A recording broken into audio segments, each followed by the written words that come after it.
Get situated up here. Good afternoon, everyone. My name is Louis Romo, and I'm a proud member of the Student Philanthropy Council.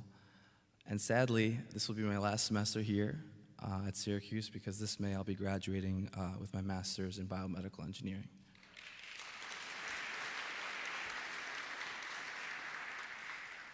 I'm here today to introduce our wonderful speaker for the inaugural Phanstiel Lecture.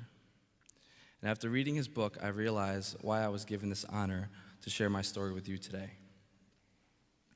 John's ambitious goals from the start with Room to Read has led to the permanent impact on the lives of millions of children and their families around the world. His passion began on a trip to South Asia, where he was taken back when he realized that being born into poverty meant one did not have the privilege to read the wonderful children's books that he had adored while growing up. I'd like to take this time to reflect on his picture-perfect example that expresses his beliefs on the transformative power of education, America's love for entrepreneurship, and the reason why we're all here today, philanthropy. Education has been the pivotal point throughout my 24 years of life. I was born in Colombia and exposed to poverty at a very early age. Even though I came from a low-income family, my mother always made it a point to take me out with her to donate my clothes and my toys that I had outgrown to the poor parts of town. From these experiences, I learned to appreciate everything that I have and always to give back. Even though my mother did not have the privilege to attend school, she was determined to try and provide me with a better opportunity. It was a hard struggle for my family and I when we arrived to the U.S. And at first, school was extremely difficult due to the language barrier. But with the help of my grandmother and my love for science and math, I excelled and finished at the top of my high school class. Syracuse University saw my potential and answered back twice, once with scholarships and financial aid for my bachelor's, and then again for my master's degree. John believes that, quote, giving education was tangible and is a permanent investment for children, their families, and their communities. I want to thank you, Syracuse University, for this similar investment. I want to thank the Chancellor, Tom,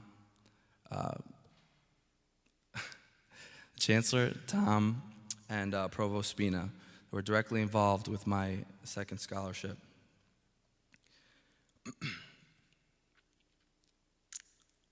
Sorry. I lost my spot. Here we go. Okay. And also for providing the opportunities that we recently see around us of entrepreneurship to students in all the schools. This brings me to my next point. John is a mean entrepreneur. Not a mean person, just a mean entrepreneur. He never took no for an answer, and he says, true entrepreneurs are not afraid to declare to the world that they're going to fill a market gap and offer a new product or service, even if they're not yet entirely sure how they're going to do so. They just take the leap. This leap he's referring to is the leap he took by leaving Microsoft on a mission to change the world. You need to be crazy to leave Microsoft, but he was. He realized he was crazy to be so unfulfilled at that point in his career, so he decided to follow his calling. I really admire John. I really admire John's courage, especially because I'm living it right now. I will soon be taking this same leap, but I don't currently work at Microsoft. He realized, I don't currently work at Microsoft, but with the help of my team and the great entrepreneurship classes here at Syracuse, I've also started a company. My company, Helios, has placed this university at the top of the charts in business and innovation. My passion is to improve healthcare by fighting against hospital-acquired infections. Our efforts led to last year's first place victory and grand prize earnings of the New York State Business Plan competition.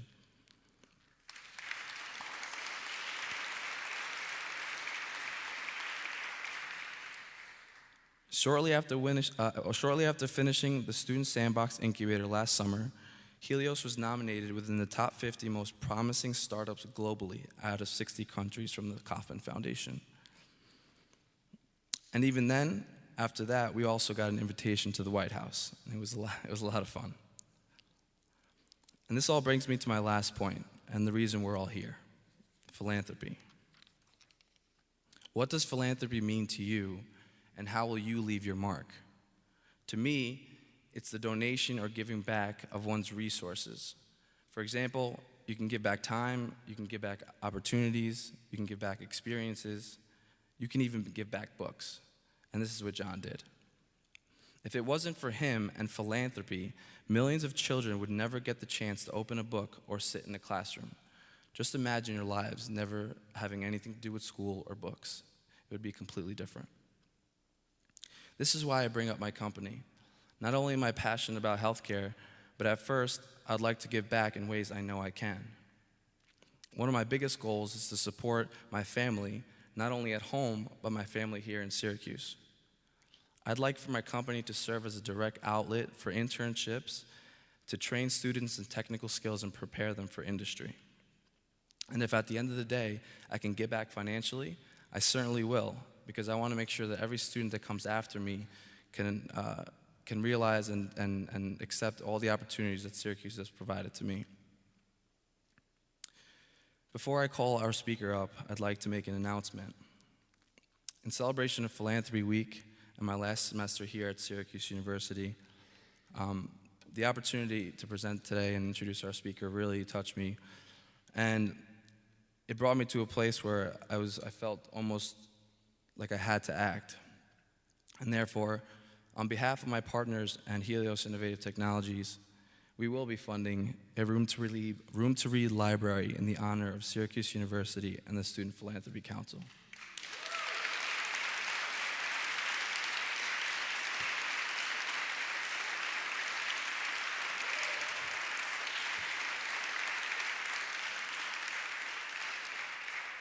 Now, without any further ado, he has proven excellence in education, entrepreneurship, and philanthropy.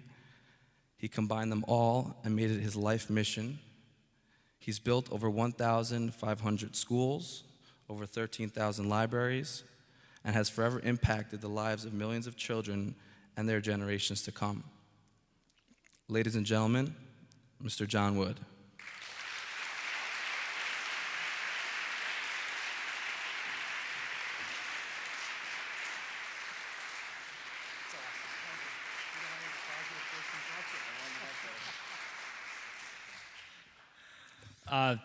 So I think he pretty much knows how to make a positive first impression, huh? You know, usually as a speaker, you're nervous, and now everything is just dissipated. The high energy moment, and the world gets a new library, and the average Room to Read library reaches 400 children. So it's not one library; it's 400 kids who will have an opportunity and to get a chance to read from a young age. So. Louis, I hope that you know what that means to me, and I hope that you know that I'll be watching out for your company and doing anything I can to help make you successful, because it's people like you, and probably like a lot of the members of the Philanthropy Council here at Syracuse, who deserve to be successful. There is nothing more promising when you see somebody who's become a success, who deserved to be successful. There's probably nothing worse than when you meet people in life who are successful, who have let it go into their heads, or make you resent them for it, because they're just not nice people. So it's always great to meet the coming generation of entrepreneurs and realize that they're already finding a way to give back. I think in that introduction, and we should also mention just the other members. Can the members of the Philanthropy Council here just raise their hands to be recognized for putting on such a great week? Maybe give them a round of applause for everything that they've done this week.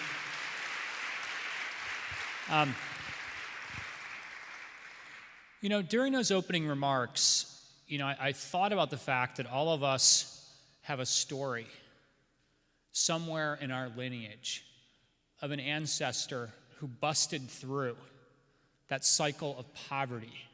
At one point in human history, everyone was poor. And then 1% escaped poverty, and then 5% escaped poverty, and eventually whole societies began to escape poverty. Almost all of us who have done that can think of a parent or a grandparent or a great-grandparent who was the one the first one to move from being poor to being middle class or higher. And I'm willing to bet that in 90% of those cases, as you visualize that relative, education almost always has a role to play in that. Education is the great equalizer. Education is the issue that has the ripple effect. It is the one issue that affects every other issue. I know that because my parents taught me that lesson. My mother grew up a reader. She loved to read. She was an only child, and her mother told her, if you always have a book with you, you'll never be lonely. Yet she was also told in the 1950s, she was told young women do not go to college. She was told she could go to secretarial school, but she would soon be pregnant. She would soon be married. There was no sense in giving her a college education. And I think a little part of her always regrets that. Probably a big part of her regrets that. Because how can you tell somebody because of their gender or their religion or their caste that they do not deserve to get educated? My father grew up in poverty in Denver, one of 7 children, the only one of 7 children, I should say, to go to college. He grew up poor in a household that had no books. He would never read. He said his parents never even told him they loved him. He was the only one of 7 children to go to university. The only reason he went to university, at Denver University, he was an engineer also, the only reason he went to college was because of a scholarship. And he always reminded us kids, his 3 children, that it was that scholarship that propelled our family to the middle class. I grew up just south of here, just across the state border, on the Pennsylvania side of the border, a little town called Athens. It was about 2 hours from here. Like many of you, I've suffered through skiing at Greek Peak and places like that, and Hunter Mountain, when in my mind I really wanted to be in Vail or Aspen. But I grew up near here in a middle-class family in a small town, a town of 5,000 people. As a middle-class family, we had access to a public school. It was not a perfect public school, but boy, was it a good school. Those teachers loved us and looked after us. And we had a school library, and we had a community library that had been built in 1896. The Spalding Memorial Library, built by a woman who lost her son at a young age. And in honor of her 23-year-old son who had died, she built a library. That was a great era, the Carnegie era of library building across America. And that's one thing that inspired me was no matter how poor my family was, the fact that my parents were struggling to make ends meet week to week. For my 8th birthday, my father and mother bought me a bicycle and said, this bike needs to be on a straight path once a week to that library to go check out books and read from a young age. That changed my life forever. Many of us probably have similar things we can think of, and I think the beautiful thing about education is it pays dividends year after year after year, generation after generation after generation, and once you have it, there's no going back. So if we can get that right, we get a lot of things right. My own life changed abruptly when I went to that first village in Nepal. The village, and I apologize to those who are writing the text, but the village was called Bahundanda, a little village in Nepal that was a 2-day trek from the nearest road. And I met a headmaster who wanted to show me his school. He was so proud of it. He had 450 students attending this school. It was a 2-day walk from the nearest road. The floors were dirt. The ceilings were of sheet metal that leaked during the rainy season, turning the dirt floor to mud. They had 80 children crammed into a room that should have held 30, and they had no desks. The students were balancing their notebooks on their tiny little knees. The headmaster then said, come see the school's library. And I got excited to see the school's library. I know it's not cool to admit it, but how many of you were library nerds as kids? I admit, I was a library nerd as a kid. I got excited to see the school's library. And we walked in, and what I saw was a room that was completely devoid of books. They didn't have any books. I said, where are the books exactly? Where do you keep the books hidden in this library? And he showed me a padlock on a cabinet and said, the books are so few, they are so precious, we must protect them from the children. Fans of irony, take note, we are protecting the books from the children. But when he opened that cabinet, I realized why he had a scarcity mentality. And that's because they had so few books. They had backpacker cast-off, things that trekkers had left behind that were completely inappropriate for young children at age 5, 6, 7, or 8. I'm no literary snob. I believe that every child should read Danielle Steele romance novels at some point of their pedagogical development, but these books were things that backpackers had left behind. They were not books that a 7 or 8-year-old should be reading. I asked the headmaster why. Why do you have no books? And he said, well, in Nepal, we are too poor to afford education. But until we have education, we will always be poor. And that quote hit me like a ton of bricks. Because what could be worse than realizing at age 5 or 6 or 7 that you're too poor to get educated, but to know that that was going to condemn you to a life of perpetual poverty. Now, I was very lucky that headmaster saw something in the gleam of my eye, and he closed the deal. He asked for the order. He said, "Perhaps, sir, you will someday come back with books." He himself was an entrepreneur, not afraid to ask for the order. "Perhaps, sir, you'll someday come back with books." And I got excited because I had made a decent amount of money at a young age. I wasn't feeling like I was doing that much for the world. I felt pretty self-aggrandizing and pretty selfish. I cared mostly about my own car and my apartment and who I was dating and blah, blah, blah, stuff that really didn't matter. And so I got excited, and I went back a year later with my 73-year-old father by my side as my unpaid right-hand man. And we went back to that village of Bahundanda with 3,000 books on the back of 6 rented donkeys. And it was the biggest day in the history of the village. The parents were lined up, the children were lined up, they had picked marigold garlands and hung them around our necks as we entered, and they were saying, "Namaste, namaste, welcome to our village." And I watched as the kids were diving on top of the books. We tried to have the kids all line up. The idea was that the kids were going to line up, and each child would take 5 or 10 books, and they would calmly walk them into the library. The calm queuing did not happen. It was the kids were stage diving onto the books. It was like literacy palooza. I mean, it was like at least 20 of you are under the age of 25 and understood that reference. That's good. I looked at these kids who had never seen brightly colored children's books before, and something in my heart really hit me. And then one of the teachers came up and he held my hand and he said, "You have done so much for our village, and there is so little we can do in return." And how could I explain to him that what they were doing for me in return was something that could not be described, something that was certainly non-monetary? It was psychic, it was karmic.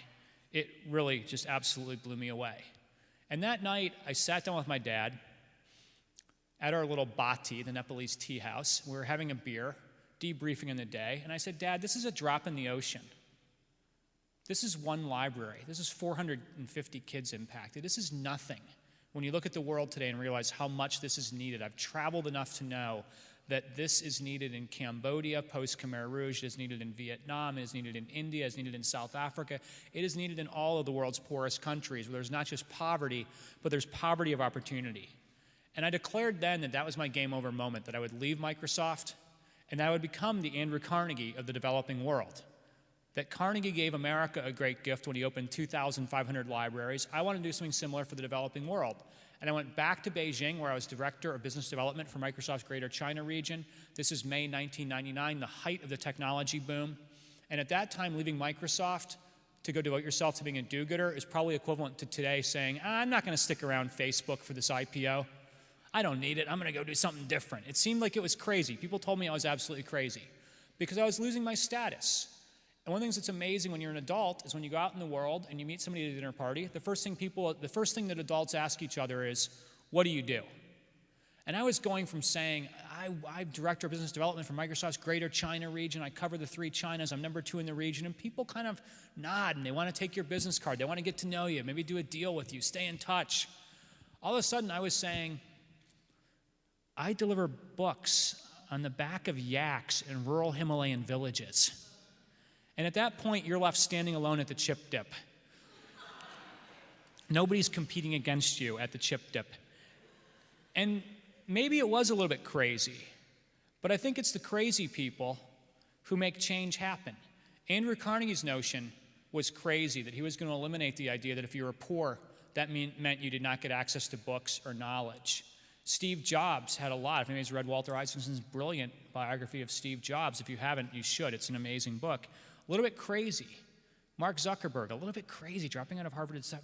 But it's the crazy people who create change in the world. Now, I was told all the reasons this would not work. Andrew Carnegie had the equivalent of billions of dollars when he started his library campaign. I did not. I did not have enough money to bankroll this thing myself. I had enough money to take a risk, but I would have to rely on others to help fund it. Carnegie not only had billions of dollars, he had tens of thousands of people that when Andrew Carnegie said jump, those people said, "How high, sir, would you like me to jump?" I had none of that. I had no endowment. I had no fundraising experience. I had no employees. I had no business plan. I simply had a dream that every single child in the developing world would someday have access to books and education from a young age, regardless of their gender or their religion or their ethnicity or their caste. I had several advantages over Carnegie. Carnegie started when he was 70. That was the old way of doing things, right? You became an old, rich, white male, and then sometime around the age of 70, you started to give your money away. Well, I had a 35-year head start on Carnegie. I was only 35 years old, so at least I had a longer runway than him. I lived in a world, as we all do, that's more interconnected than ever before, in both good ways and bad ways. But if you use the good ways, you can get a lot done. And we live in a world today where there's a lot more wealth and a lot more liquidity events than there used to be. And so I thought, why don't I take a run at this and see what I can do? It was tough. I would call people. They would not return my calls. I would leave voicemail from my former friends at work who would not return my calls. If I did get them, they answered, and I told them who I was. They would say, John, who? Room to what? And one of my mentors once told me a great quote, one of my favorite quotes. He said, this is going to be extremely difficult. We're going to do it anyway. And I would encourage those of you starting out in the world, or those of you who are already out in that cruel world out there, to write that quote down or commit it to memory. This is going to be extremely difficult. We're going to do it anyway. I won't tell you about all the obstacles I ran into along the way. Those are not all that interesting. What I will tell you is that today, Room to Read operates in 10 countries. We started in Nepal, and then rapidly expanded into Vietnam, to Cambodia, to India, to Laos, to Sri Lanka, to Zambia, to Bangladesh, to South Africa, and now into Tanzania. And I'm so proud of how far our teams have come, because every entrepreneur has to build teams. It's not about the cult of personality. Any entrepreneur worth his salt hires a fantastic team. Today, that team has done amazing things. Every morning, over 13,500 girls wake up and go to school with Room to Read support through our girls' education program. Every girl is promised we will renew that support year after year after year after year with metronomic regularity as long as you pass to the next grade. And we're going to get you to be the first in your family to finish secondary school. 97% of those girls pass to the next grade year after year after year, which is amazing because if you're born poor, female, in one of the world's 50 poorest countries, in a rural village, to parents who don't have education, you have 5 strikes against you. The world expects you to fail. The girls do not expect to fail. They expect to succeed. Over 60% of them who have finished secondary school have now enrolled in university and tertiary education. Over 60%. And this is in countries where girls just 10, 15 years ago were denied access to even 5th grade. They're excelling. As Luis mentioned, over 1,600 communities have a school that's been opened by Room to Read. Over 13,000 schools have fully stocked multilingual and bilingual libraries, so kids have access to books in their mother tongue, along with other languages like English, so they can grow up bilingual or multilingual. We've now opened 5 times the number of libraries Andrew Carnegie opened. Our teams around the world, on average, open a school. A new school opens every 34 hours somewhere in the world under the Room to Read banner. And a new library opens every 4 hours. We're now opening 6 libraries a day. That means we will do a Carnegie every 15 months into the foreseeable future, as long as the fundraising gods are kind to us. And since we are here in a chapel, I will put in that little prayer that the fundraising gods do indeed continue to be kind to us, because there's a lot more kids we have to reach. We've deployed over 10 million books into the hands of kids. Over 6 million children have access to our schools and libraries. We are proud of that, but it's also not enough.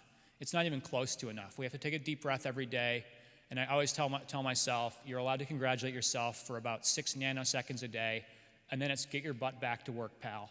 There's a lot of work, and there's a lot of kids you have not reached. What lessons can we learn from my experience of the last 11 years of leaving Microsoft to give birth to what has become one of the fastest growing social entrepreneur movements in the world? Well, I think first of all, my number one rule of social change is simple. It's that bold goals attract bold people. Wimpy goals tend to attract wimpy people. And in life, you got to figure out which side you want to be on. Do you want to go with the bold, or do you want to go with those who are going to talk themselves out of success and talk more about the constraints? When I started Room to Read, I said my goal is to reach 10 million children by the year 2020. I was told that goal was crazy. I was told that goal was hubristic. And I said, thanks, I'm going to do it anyway. I'm proud to say that Room to Read will arrive by the year 2015 at that milestone. The train will enter the station 5 years early. We'll reach 10 million children by the year 2015. I'm psyched about that, but it's not enough. So what I talk about now is how do we reach 50 million children? How do we reach 100 million children? How do we go from 13,000 libraries to 50,000 libraries or 100,000 libraries? I know we will get there because a lot of people out there in the world are bold. This, writing a check, writing a pledge card from your new company is bold. We need bold in the world because bold goals are going to attract bold people. The second lesson I've learned is super simple. It's that action is more important than words. Action is what matters. Words, at the end of the day, are just words. We have a saying at Room to Read, GSD. And since we are in a chapel, I will use the PG-13 version, which is get stuff done. We really believe in GSD, that if you go to a lot of conferences around philanthropy, there's a lot of blah, blah, blah, blah, blah. There's a lot of talk about modalities of change and, oh, things are so difficult and, oh, people want to talk about all the obstacles to getting things done. And you have to cut through the clutter on that and say GSD. Let's just go get something done, even if it's small, even if it's one scholarship or one clean water well or one improvement to our local hospital or one orphan helped. Let's just get out there and do it and not talk about the obstacles. When the tsunami hit Sri Lanka in December of 2004, I heard on CNN that over 100 schools had been wiped out by the tsunami. And I made an immediate decision that we would go and we would start rebuilding schools effective immediately. Because we know that when children experience trauma, the best thing you can give them is a sense of normalcy. And for kids, normalcy equals school, that protective environment full of loving, caring adults who look after them. I called an emergency board meeting. Well, first I went on CNN twice and announced that Room to Read was going to go into Sri Lanka immediately and start rebuilding schools. And then a couple of my board members called me and said, was that you on CNN tonight? I said, yeah, isn't this great? We're going to go into Sri Lanka and rebuild schools. We're going to help the kids. And we called an emergency board meeting. One of my board members said to me, John, let's be very clear. You're already in 5 countries. We're already living paycheck to paycheck. We have no employees in Sri Lanka. We have no business plan for Sri Lanka. We have no budget for Sri Lanka. You've never been to Sri Lanka. And I said, yeah, but other than that, why is this a bad idea? Why? Come on, we know how to do this. We can get it done. Let's go. Let's move. Let's take action. Let's GSD. And I'm happy to say that one of the other board members disagreed, and he quoted from Apollo 13, and he said, with all due respect, I believe this will be NASA's finest hour. I believe this will be Room to Read's finest hour. And I'm proud to say that within 1 year, we had reopened 39 schools that had been wiped out by the tsunami. Within 2 years, we had reopened 80 schools. Within 3 years, we had reopened over 100 schools because we simply dared to take action rather than talking.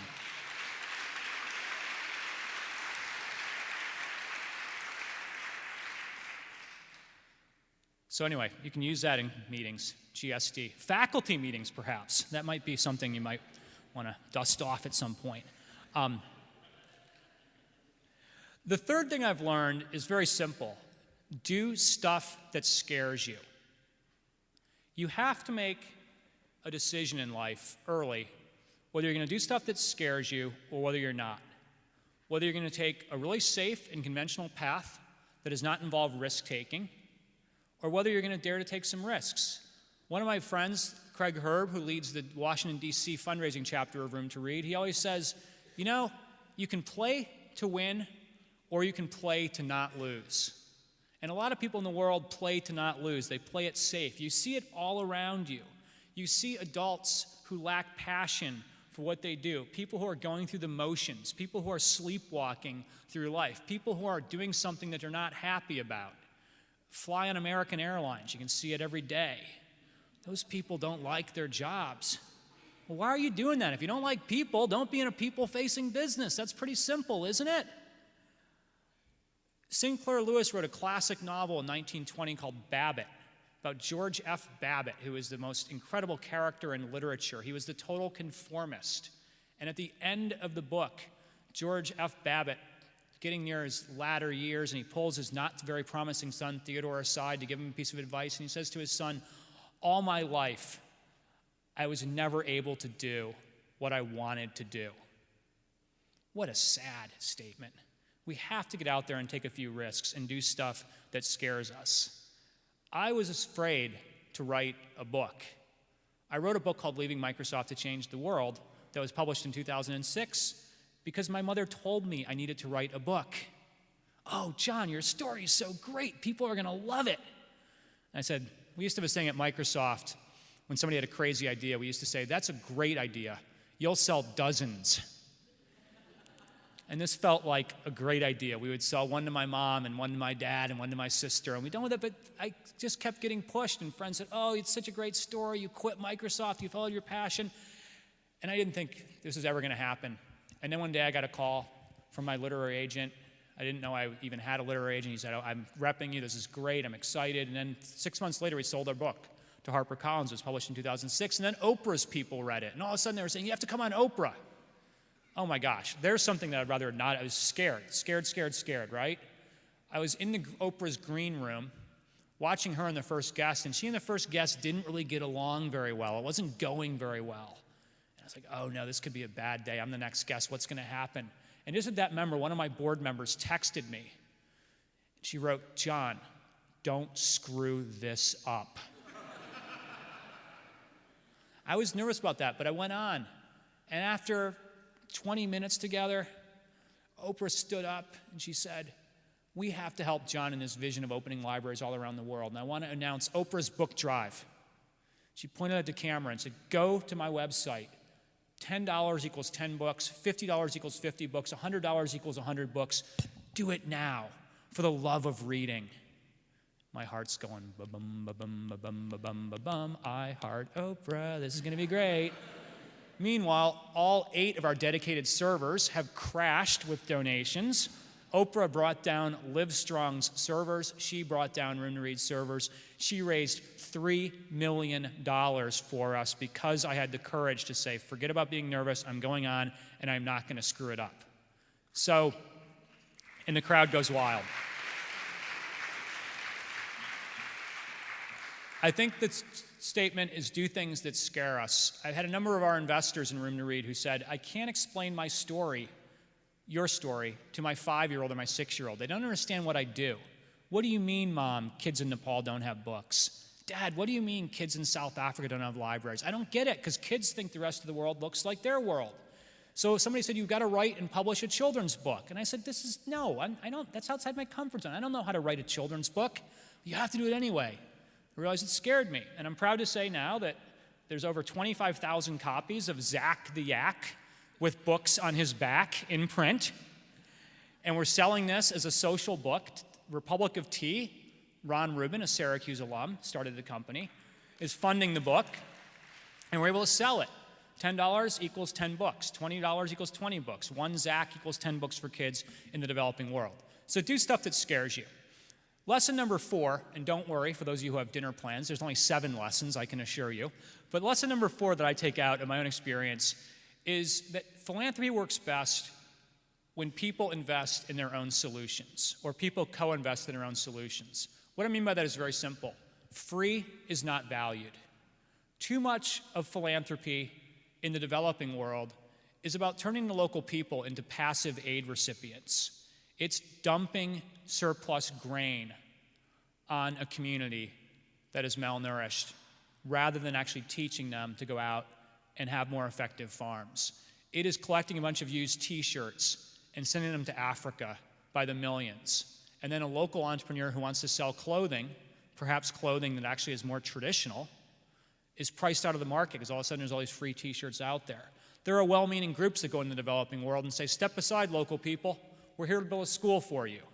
We do not believe in that model. From the very earliest days of Room to Read, my co-founder, Dinesh Shrestha, an amazing Nepalese gentleman, came up with what he called the Challenge Grant. When we were going to build our first school, I said, Dinesh, I want to build that school in honor of my mother and father to thank them for my education. Let me know how much it's going to cost. So he told me how much it was going to cost, and I said, great, I'm going to wire you that amount of money.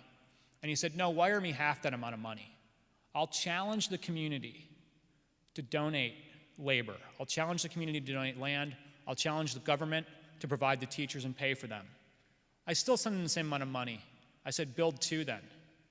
You're going to up the ante on me, I'm going to up the ante on you. I'm going to send you enough money to build 2 schools. And the Challenge Grant was born. The idea being that people would co-invest in their own solution. The idea of being a hand up, not a hand out. The idea being that if you are willing to invest in your own community through sweat equity, Room to Read will work with you. But if you're not willing to do that, we're not going to work with you. The highlight of my life for me is traveling around the world and meeting the community leaders and the teachers and the parents who have co-invested in each project. I was in Sri Lanka last summer, and that morning, all the kids in grades 1 through 5 had opened a little vegetable market. The kids had come out early, they had laid out their blankets, and each kid brought something from their home plot of land. Mangoes, bananas, coconut, rice, and they were selling these goods to the local adults who came to the farmer's market when it opened. And I said to the teacher, "What are you doing here?" The headmistress said, "We run this market because all the money that we raise goes into the school's construction fund. And the children are learning to be little entrepreneurs." And I said, "How much money did you raise today?" She said, "We don't know yet." I said, "Well, why don't you know yet?" She goes, "We'll know Monday morning." Monday morning, why? She said, "Monday morning is 5th grade math class. The 5th graders love to count the money on Monday morning." And I said, "Okay, you're teaching them to be entrepreneurs, you're teaching them to save money, you're teaching them to count and do math. What will you do with the money?" And she pointed to the library building that Room to Read had built, and she said, "Your team was kind enough to build that building for us, but they challenged us to earn the money to paint it and to paint it ourselves. All 4 interior walls are painted. All 3 of the 4 exterior walls are painted. This money will be used to buy paint for the 4th wall." At which point I said, "I hope that you'll tell us what else your school needs, because this obviously is working in the way we intended."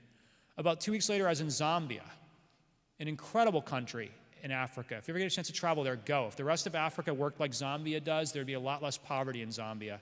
But I met a librarian named Agnes, and she was showing us her library, saying she shows up an hour before school starts every day to open this library. Over 1,200 children come to the library. And I said, "That's got to make your life difficult, Agnes. You're here, by my recollection, 50 hours a week. Why do you do it? Why do you come early?" And she said, "Because when you do something that you love, you do it with all of your heart and all of your energy and all of your passion." And she said, "I love my country and I love these children." And then she stopped and she said, "But I've not showed you something else. You must come see the piggery." I said, "The piggery? What's the piggery?" And she made a motion to follow me, and I followed her out to the back of the schoolyard, and I heard this snorting. There was a building, and there was this huge sow there. He must have weighed like 300 pounds. And there were 6 pigs in the piggery, 2 boy pigs, 4 girl pigs, making pigs. And I said, "What's with the piggery? What are you doing?" And she goes, "We sell the piglets." I said, "What do you do with the money?" "The money is used to give scholarships to HIV/AIDS orphans." I said, "How many kids do you have on scholarship?" She said, 40 students go to school. The first thing I gave her, I said, "Can I buy an extra pig for you? This sounds like a very good return on my investment dollar." But more importantly than that, I said, "You could never design this in an ivory tower. We could have never issued an edict that said every library must have a piggery and every school must have a farmer's market. But these communities are clever and they're creative and they are willing to do everything in their power to make things work." The 5th lesson I've learned is that resources are always going to be less than the scope of the problem. There's only so much money to go around, and unfortunately there's a lot of problems to go around. So we have to get very, very creative. When I look at my own world of the kids I want to reach, I remember that there's 793 million people in the developing world who are illiterate, which to me is a moral failure, that almost 800 million people cannot read or write, and then development experts wonder why they're poor. Why do 1 billion people live on less than $1 a day? Why do 2 billion people live on less than $2 a day? I don't think it's because they're lazy. I don't think it's because they're less intelligent than we are. We are all born with the same gray matter. They were simply born in a country that couldn't educate them. 300 million kids in the developing world woke up today and did not go to school. 300 million. And 2/3 of those are girls and women. So we have to be creative at fundraising, we have to be creative at cost control, and we have to be willing to always ask for the order. There's a famous scene in Glengarry Glen Ross, the David Mamet play, which was later turned into a movie, where the head of the real estate office says to his team, and he's rapping onto it, he's saying, ABC, always be closing. And to those who want to give social change, I will say ABC, always be closing. Do not be afraid to ask for the order. Do not apologize for asking for money. Do not apologize for asking people to volunteer for you. Do not apologize when you ask that wealthy investment banker to give you $1 million of his or her frequent flyer miles so you can fly around the world for free. I was not shy when our team asked Hilton for 150 free room nights a year. I was not shy when I asked one of my board members to give me all his Starwood points so I could stay in free hotels. And I'm not shy when I asked bankers at Goldman Sachs and Credit Suisse and Barclays Capital for their frequent flyer miles. And I've been given over 5 million frequent flyer miles in the last 3 years to fly around the world for free so that more money goes to the kids who need it. We have to recognize that we will always, always, always be short of resources, so we have to be very, very clever.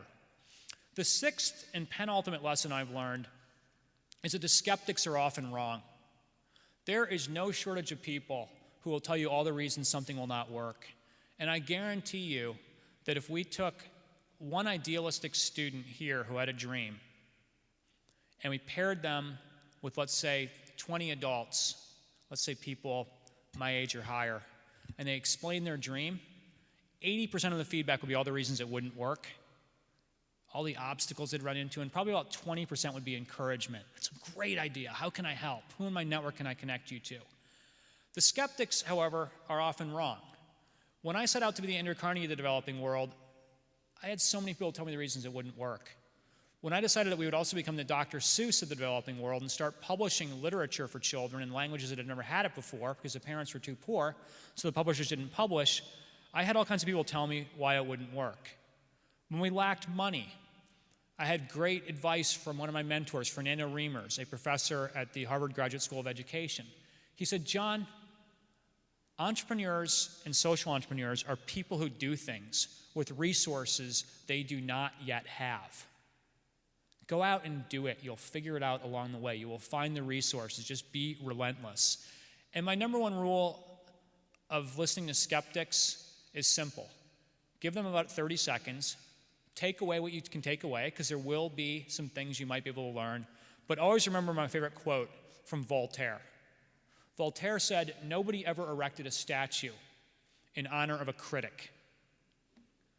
It is the composers, it is the social change agents, it is Martin Luther King Jr., and it is Wangari Maathai who have the statues erected in their honor. And it's Beethoven, and one day it'll be Wendy Kopp, and one day it'll be Dr. Paul Farmer. And we need to celebrate those successes, and we need to remember the statues are not built in honor of the critics." My final, number 7 lesson I've learned is very, very simple, and this is very succinct. I once asked my friend Jeff Balin, who's a fellow Kellogg alum, Starbucks alum, Buddhist scholar, and now full-time executive coach. I said, Jeff, you've studied Buddhism, you go on these long retreats, you sit for 10 days silently. You got a lot going on up here. Tell me, what's the secret to life? And he said, oh, that's easy.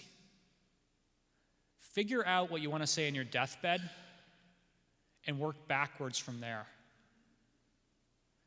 I think you should write a book with that title. Figure out what you want to say in your deathbed and work backwards from there. That is the ideal, and that is the number one reason. Don't do things in life if you are not passionate about them. Find the stuff you're passionate about and do it. Now, you will have to pay your dues. I'll tell the students here, not every student should drop out of school and go run off to be a social change agent. There's a lot to be said for starting a company. There's a lot to be said for doing stuff that can be, sometimes when you're young, a little bit boring, but you're learning. I mean, I was a CPA. I was an accountant. I took the CPA exam. I did a master's degree in finance. I spent a couple years in banking. I realized those were basically a means to an end. They were worth doing because they paid down the student debt. They taught me some skills I would be able to use, but I knew that my passions lay elsewhere. But you don't have to abandon your passions. You can actually go out and do whatever you want to do and still mix your passions in with it and make that something you do with your life. Let me land the plane here and make my final comments. My final comment is that I think this is a very hopeful time for the world, that there are mass movements happening around a lot of the issues that we need to get at. None of the solutions are perfect. We can always find flaws in any solution, but there's so many great social entrepreneurs out there. 10 years ago, if you mentioned the term social entrepreneur, nobody would know what you actually meant. And now it's a household term. And now people know who the dedicated heroes we should be celebrating are. It's a hopeful time because there's a lot of money out there. We hear all the doom and gloom on the financial news, but the reality is there's a lot of money that's sitting on the sidelines. And if we can energize people who have it, or energize people to dedicate their time, we can do great things. The world is more connected than ever before. There's more great technology we can use to connect us And there are movements happening around issues, be it clean water, be it women's rights, be it making sure that every child in inner city America has access to a better education. There are movements in so many areas, and we need to basically drive them forward as rapidly as we possibly can. There are no doubt obstacles. There are no doubt dark forces. If anybody saw the front page of the New York Times this morning, there was a story about a woman who committed suicide, a Pakistani woman. Her ex-husband, to punish her for God knows what, had thrown acid in her face. This is a common thing that happens in the world where women are treated badly, that is what the men do because they treat the women as objects. They treat the women as somebody that they can punish in such a heinous way. And whenever I see things like that, I make a vow, and my vow is always, my side will win. Our side will win. We will not stop. We are going after those forces of darkness. We are going after those vacuums, and we're not going to stop until our side wins. So I'll challenge all of you as you leave here tonight to do three things. Figure out something you're passionate about and make a vow that you'll do something in the next 24 hours, you'll do something in the next week, and you'll do something in the next month about what those things are you're passionate about. Use that phrase, our side will win. Whatever your cause is, make sure that your side is winning. Because if we do that, the world's going to change in huge ways. And the world doesn't change when one person opens one library. The world changes when tens of thousands of people band together. And there's a movement for education, there's a movement for clean water, and a movement for vaccines, and a movement for better education, and a movement against breast cancer. We need all those movements, and we need all of us to basically step up and show leadership and say our side will win. For me, my goal is now bigger than it's ever been. My goal originally was that 10 million children would be reached by Room to Read by the year 2020. My goal now is something bigger. It's that I will be part of a movement, not the only leader, but one of the leaders of a movement that tries to reverse the cruel notion that any child can be told, you were born in the wrong place at the wrong time to the wrong parents, and you therefore did not get educated. I believe that notion belongs on the scrap heap of human history. And I believe that in this lifetime, we will put it there so that tens of millions and hundreds of millions of kids will be told, you were born at the right place at the right time because we were there to help you to get an education. Whatever your passion is, make it happen. It's the right place. It's the right time. You have the leadership inside of you. Even when you have critics, even when you doubt yourself, stop doubting yourself. Whatever your goal is, you have the power to make it happen. Because if I did it as a humble middle-class kid from small-town Pennsylvania, anybody can do it. It's all about fortitude. It's all about ambition. It's all about ABC, always be closing. Most importantly, it's all about finding your teammates and saying, our side will win. Thank you very, very much. Thank you.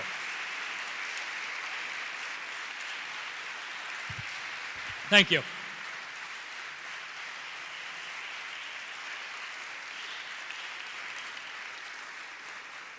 Thank you. I believe they were going to open it up for Q&A, and I believe the philanthropy team Philanthropy has the microphones.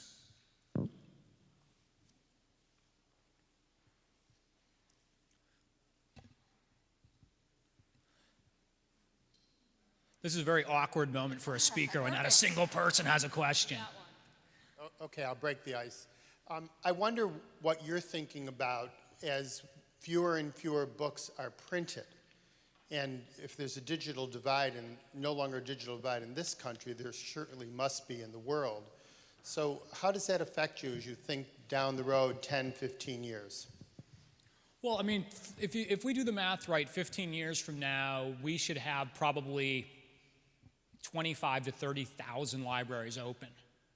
And I don't think, to be honest, books are not dead. Books will never go away.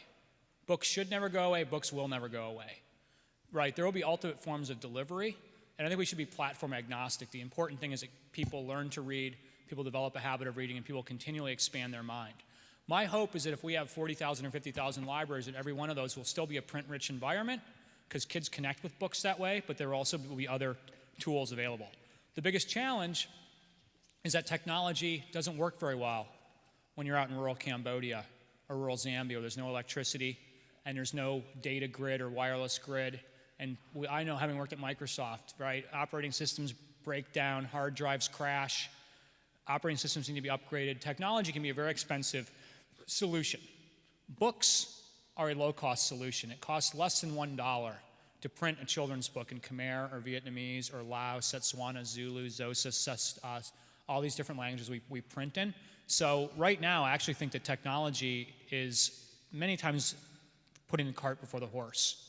Because if kids don't have a library and they don't have teachers, they don't have librarians looking after them, all the technology in the world is not going to help them.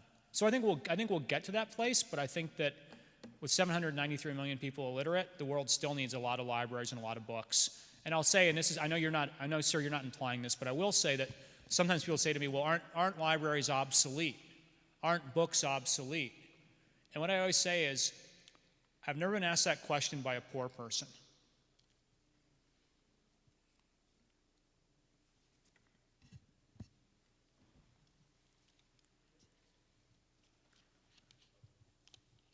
Firstly, I just wanted to thank you for a really inspiring speech. Sir, if I can speak for the graduates in the audience who are going to be graduating in May, these are definitely words to live by, so thank you. And my question is, when you said, you started off with a dream and you didn't necessarily have all the resources to make that happen initially, how do you find the right people to make your dream come true? Yeah, that's a great question. Well, I think a lot of it is you have to be out of your office and you have to be out doing what I do. Speaking, going to meetings, talking to women's groups at banks and speaking to MBA students and speaking to undergraduate schools and say, come on, join the team. I think you have to be out. I call it feet on the street. You got to be outward facing, right? If you're just sitting in your office, nobody's going to show up and knock on your door and say, hey, I want to help you. You got to be out there asking for the order. So I spend probably 80% of my time external to Room to Read. I'm very fortunate. We have a great management team. We have a fantastic CEO who run things, and that really frees me up to be out kind of collecting allies, collecting friends, volunteers, corporate relationships, et cetera, et cetera. So I think the more you can be outside talking about what you do, and the good news is passion sells. Because there's so little passion in the world that when people actually see somebody who's passionate, the first thing they think is this person's a freak show. And then they start to realize, oh no, actually there's something behind that passion. So if you're passionate and you're out there, you'll attract more talent than you actually ever expected. Hi. Hi, so you alluded to this a little bit within your speech, but Room to Read is a great program and a great project. Where do you see it going in, say, a decade from now? I think a decade from now, my hope would be that we've reached, I don't know what, at least 20 million children, at least 25 million children. I'd like to open up in more places. I mean, the nice thing about our model is that our model of change is not expensive. Our model of change is really a little bit of money going a long way. So as an example, for $5,000 we can open a library. For $35,000 we can actually build a school building, 3, 4, 5 rooms. So we actually have campus clubs, and I would encourage Syracuse to think about starting one. I was at Wofford College down in South Carolina last month doing a speech, and those students rallied, and they're raising money now to build a school. That will be kind of have a Wofford plaque on it. This school was built with a local community with support from the students and faculty of Wofford College. The students at Miami of Ohio, one of the best social entrepreneurship schools in the nation, led by a very visionary friend of mine, Dr. Brett Smith. Those students have raised money to fund a school. So what I want to do with Room to Read is turn this into a global movement where anybody who cares about education and any of us who are grateful for our education say this is a way to give back. And we can give back to kids who really don't have many opportunities in life. So my hope is that this becomes one of the biggest movements of the next 10 years, this whole movement to say no child should be denied an education. And to be clear, that movement should happen everywhere. It shouldn't just happen in the developing world. It has to happen in the developed world also. Anywhere where kids lack education, it's not either or. We have to do both. We have to reach every kid no matter where they are and eliminate these ridiculous barriers that exist that say to a 5-year-old or 6-year-old, you're not going to get educated. That just, to me, that idea just belongs, as I said, on the scrap heap of human history. Hi. I think education has 3 parts, students, obviously books, but teachers as well. Can you address how you go about finding able teachers in communities where otherwise there might not be? Yeah, exactly. I mean, I think if you, this is a great question. If you think about that headmistress in Sri Lanka who was encouraging her kids to do the farmer's market, and that librarian in Zambia who had the piggery. Everything that Room to Read does is done in partnership with the Ministry of Education at the national level, where we agree that every school, every library will actually be a three-part agreement: Room to Read, local community, ministry. And it's the Ministry of Education that provides and pays for the teachers and provides and pays the salaries of the librarians. Room to Read then does additional training. So we do literacy training, we do library instruction, we teach the teachers how to make reading fun. How do you get kids into a habit of reading? Games like we have a game called Read and Run, where the kids will set up, we had the Bangladesh national cricket team launch this program with us in Bangladesh, a cricket mad nation. And the cricket stars all came and they basically set up the wickets, but across the top of the wickets they put books. So the kids would run from wicket to wicket. When they got to the next wicket, they'd pick the book up and then have to read the first 3 or 4 pages and answer a comprehension question. And only if they were successful would they be able to run on to the next wicket. So we do a lot of training of teachers in things like that, because in many parts of the developing world, education is rote. I sit here up and I say, hello, how are you? And you have to repeat, hello, how are you? And ABC, and it's very, very rote learning. So we're trying to work with the teachers to make learning much more active and much more fun, but most importantly, to teach kids that reading is not a punishment, reading is a pleasure. Hi, John, I have a quick question. As our students go to school, everything is very structured, and they get their degree. But for those of us who have business ideas or philanthropic ideas, we see you as a very successful entity up there, whatever you choose. It's more than just the passion, I hear you saying, it's also the execution. What can you share with us about what is the key to a successful execution of your passion? Yeah, that's a great question. So when I wrote my book, Leaving Microsoft to Change the World, there was a chapter that was, I think it was chapter 7, was titled, What Every Entrepreneur Needs, a Great Second in Command. And I talked about this amazing woman, Erin Ganju, who is now our CEO. I consider her my co-founder. She joined early, and ex-Goldman Sachs, ex-Unilever, and she loved the details, the operational details. And she loved business planning, and she's really good at setting goals and setting standards and holding the teams accountable for budgets and timelines and implementation calendars. And so that freed me up to be outside, to be out in the world, making speeches, doing presentations. Because if I hadn't had her in my life, the whole operation would have fallen apart, because she was basically driving things at a day-to-day level inside Room to Read. I was then freed up to be outside much more frequently. And now she's doing even more of that now. She's got a management team built under her that's freeing her up to spend more time out speaking. And that's, I think, every entrepreneur needs to do that. Every entrepreneur needs to hire people. No entrepreneur is successful if they're still the CEO, right? The fact that Howard Schultz is still running Starbucks means his journey's not over. Because the founder needs to eventually get out of the way and have really great people under them running things day to day. And so I think the challenge for anybody is to get things off the ground, figure out what your unique strengths are, figure out what you're weak at, and then make sure you're hiring people to compensate for those weaknesses. And in my case, I wasn't really that passionate about reviewing the budgets and the spreadsheets and stuff like that. And thankfully, we were able to hire a great CFO to do that for us, and she's built a great team. So it's all I think about. I've always said that I don't want to be the leader of an organization. I want to be one of many leaders of a movement. Hi. You mentioned in philanthropic work having a very community-oriented approach where the solutions are local. How do you deal when there are maybe severe disagreements between your organization and maybe leaders in the community or people? Between us and who? And people in the community. Perhaps, for example, a community where the empowerment and education of women might not be such a popular idea for certain parties. How do you reconcile that with also your philosophy about the goods, the right side winning, and your team winning? Yeah, great point. So I think two things I would say briefly, and then I'll say to each of them. Number one, you have to be willing to walk away. You can't push a piece of string uphill. You have to be willing to walk away. And if the community really doesn't want something, you can't force it on them. That's the whole part of our challenge grant model, is we can't want it more than they want it.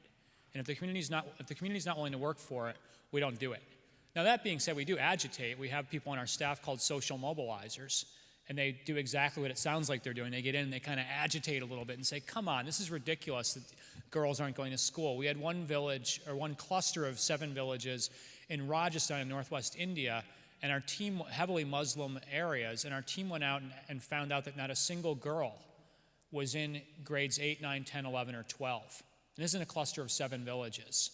And then you'd think, oh, they must not want their daughters to get educated.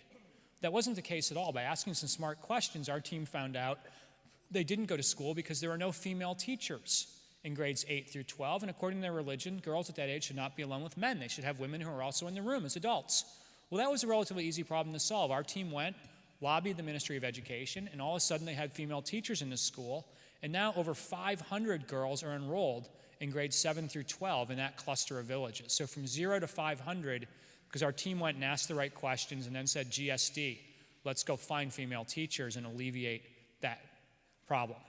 Now, the reality is we have had to walk away from projects, right? If our team goes to a community that was going to build a school, and 3 months in, there's no hole in the ground, and then they go back a month later, there's no hole in the ground, why is there no foundation being dug? Well, the people don't care enough about this. Fine. You walk away. Move on to the next community, because there's hundreds of them, if not thousands of them, that are waiting in the queue who want this and will work for it.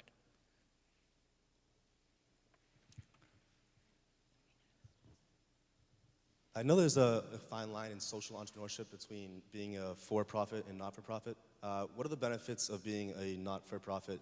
And have you ever saw an opportunity to maybe change to a for-profit and grow and create employment in these areas where you work? Yeah, that's a great question. I mean, I think that being a not-for-profit can be very difficult because you're constantly, searching for donations. And sometimes people will see me on their caller ID and they probably won't answer their phone because they know why I'm calling. And that can be a little bit difficult. But I think one of the advantages of doing what we do is that, it's hard to argue against the notion that children in the poorest parts of the world deserve education. So in a certain sense, it's a relatively easy cause to raise money for, because I say every time we raise $250, a girl in Cambodia or Vietnam or India can go to school. $250 per girl per year. That is an infinitesimal sum of money. And so people respond to that. Or if we say every time we raise, a student group raises $35,000 we build a school, it's kind of hard to argue with that, right? It's not blue state, red state, pro-choice, anti-choice. It's education for the poorest of the poorest, to take it out of poverty. There are certainly advantages to being a for-profit, and I'm actually proud to say that I have started a company called the Yak Pack. And we're going to be publishing all kinds of Zach the Yak books, and the idea would be that companies sponsor the book so that it's zero cost to us, and it's all profits to charity. It's not some ambiguous percent of profits to charity, it's all profits to charity, and this will then be basically sell the book for $10, and at least $5 will flow through to Room to Read, so it's buy one, give 5. Buy one book, 5 books go to kids in the developing world. Now, I have a lot of really awesome friends who are literally ordering hundreds of copies at a time and saying, how many birthday parties do I go to? My kid's school, I'll give a book copy to every kid in first grade, they'll learn to read it. So watch this space. My hope is that the Yak Pack will be similar to Paul Newman's. Newman's Own, all profits to charities, has generated over $175 million in its lifetime. And I don't know if the Yak Pack will get there, but all I know is if I don't try, I'll never find out. Yes, hi. Hi, my name is Tags Nyepa, and I'm also a founder of Helios Innovative Technology. And together with my business partner, Luis Homo, we think that at some point we'll be able to change the world. And one thing that we want to do is to improve healthcare. So I'm from Ivory Coast originally, and he's from Colombia. And at some point, we want to go back home and then improve also the healthcare system over there, and then be able to expand it to the world. But there's still one question that bothers us, which is government in third world country. They seem to be so corrupted that sometimes a goodwill only is not enough to change this aspect of their life. So have you ever encountered any challenge dealing with those third world country governments, and how do you overcome those challenges? Yeah, so the question was, how do you handle corruption in the developing world? And I think, number one, you simply refuse to pay bribes. Some organizations view bribery as a cost of doing business. I view it as a reason to fire an employee. we can't put up with the idea that we give bribes away. And I'll never forget, I have a guy, I call it the Baba Masawa test. There's a little bit of a digression, but my buddy Dave Weld and I had come off Kilimanjaro after 6 days climbing Kilimanjaro, and we went off to the Ngorongoro crater to see wildlife. And we were with a guide and a driver, and we were leaving Arusha in Tanzania, and 40 minutes outside of Arusha, there's a police stop. There's a police checkpoint, and the driver rolls down the window, and the police officer says, "Hello, how are you?" "Great." He said, "I need 20,000 kwachas," or whatever the currency was. "Why?" "Well, that's mandatory, this police checkpoint." Baba Masawa said, "I am sorry, sir, but we do not have bribery built into our trip's budget." Police officer, "Maybe when you come back in a few days, you can pay me that money." Baba Masawa said, "We will not have that money in our budget then either." The police officer said, "Maybe you can give me a can of Coca-Cola." Baba Masawa said, "We do not drink Coca-Cola. Do not have any Coca-Cola in the car." Police officer said, "Have a good day." We drove away. My buddy Dave said, "Baba Masawa, did you ever think that the police officer would say, 'What about the white guys in the back? Might they have some money for me?' And he said, 'Oh, they would never ask you. If they asked you, they would get in trouble for harassing the tourists.'" But I loved the Baba Masawa test of saying we do not have money in our budget for bribery. He simply said no. I think that's a key thing. When we work with governments, we tell them, you not only cannot ask us for money, we're going to ask you for money. Because when we open that school or that library, you as the government are providing and paying for the teachers and the librarians. Also the challenge grant. When local residents have put their savings into the school, when their 5-year-olds and their 7-year-olds have actually brought coconuts from the family farm and sold them, and that money goes into the school's building fund, that acts as an anti-corruption device because people don't steal from themselves. So because the community's co-invested, they're watching those assets really, really carefully. You mentioned that Room to Read has training programs for teachers and librarians, and I'm wondering whether communities have asked for any training for parents, literacy training, or if you've seen any impact from the kids learning to read and reading more onto their parents. Yeah, I've seen absolutely beautiful photographs of kids who take their books home from the library and actually teach their mothers to read. I've seen pictures of a woman in India who had never before written her name, and her daughter was teaching her to write her name, and that look on her face was one of concentration combined with pride. I heard one story from Zambia. If anybody saw the Women in the World conference that Tina Brown threw in New York last month, but Sheryl Sandberg, the COO of Facebook, opened the conference by telling a story about one of our girls, Marjorie, in Zambia, and her mother had dropped out of school when she was pregnant. She got pregnant at age 15 and dropped out in 9th grade and thought she'd never go back. And then one day, Marjorie got to be the age of 1st grade, and the mother said, "What example am I setting for my daughter if I don't go back to school?" So they went back to school together. The mother in grade 10, the daughter in grade 1. And Marjorie said, "People laughed at us.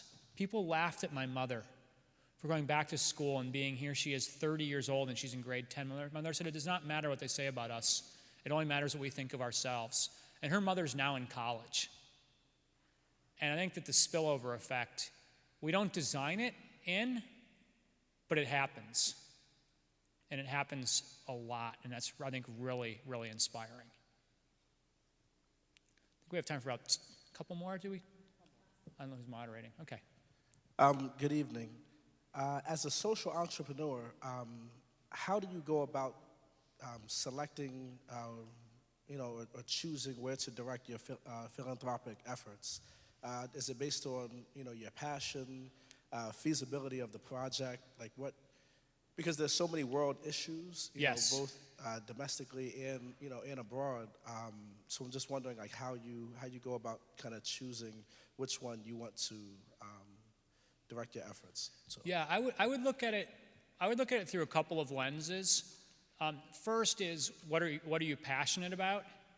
Because there's a lot of causes out there that I might be good at, but if I'm not passionate about them, it's not going to sustain me, right? Because when you work as a social entrepreneur, You make less money than you'd make in the private sector. You probably work longer hours. You probably have a little bit less status. Your life's not as easy. You don't have that magic credit card where your secretary pays the bill every month because you never have to see it. When you're a social entrepreneur, you're sweating every dollar. So if you're not passionate about it, you're probably not going to be sustainable in the long run. And I think, secondly, is are you willing to devote a lot of energy to it? Like years and years and years, if not decades. Because there's no shortage of projects that are launched, and then we call them fizzlers. Right? You hear these projects, everybody's all excited about this new project, and a year later you go, whatever happened to that thing? We call them fizzlers. It's like a sparkler. It's bright for about 10 seconds, and then it fades, it fizzles. And then the third thing is, in my mind, is what has the highest return on a dollar. And I'm passionate about education because of my own experience. It lifted my family out of poverty. But I'm also passionate about it not just in my heart, I'm passionate about it in my head because it doesn't cost a lot to go help kids in the developing world to get educated. And most importantly, if you change that one thing, it is the ripple effect. Education affects every other issue. It affects economic development. For every year a woman is educated, her eventual salary will increase by 9% a year. Education affects family health. Educated women have lower child mortality. They have lower maternal mortality during childbirth. An educated woman is twice as likely to vaccinate her children. For every year of education a boy receives, the chances are that he engages in acts of violence or terrorism decreases by 20%. Every educated society has greater wealth. I mean, it's so simple to me that if you get education right, you get everything else right along with it. So I look at it, passion plus high ROI, return on investment, is what it is. Now, other people, though, I mean, you look at a guy like Scott Harrison at Charity Water, he's passionate about the fact that over 1 billion people lack clean water, and that's what he's going after, and that's good. God bless him. I wish him a lot of success because he's a good guy, and people deserve clean water just as much as they deserve education. Okay, thank you very much.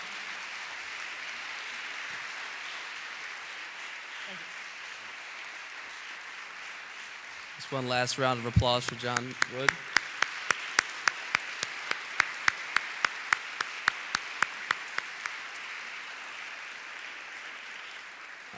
Thank you all for coming and enjoy Philanthropy Week.